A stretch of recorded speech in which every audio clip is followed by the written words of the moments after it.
that Oh, way. These other boats have to go into the intercoastal. wow. Crazy. Most boats can't really fit under this, can they? Not most, right? Yeah. They have to. We're taking a shortcut going along that Oh, way.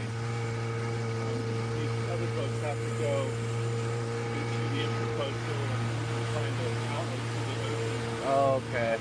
Yeah, this is like where people live in their backyards. Like, Church. Come just notice how many houses of worship have like some really good whoa, seats. You know, they like buy waterfront property. that's interesting.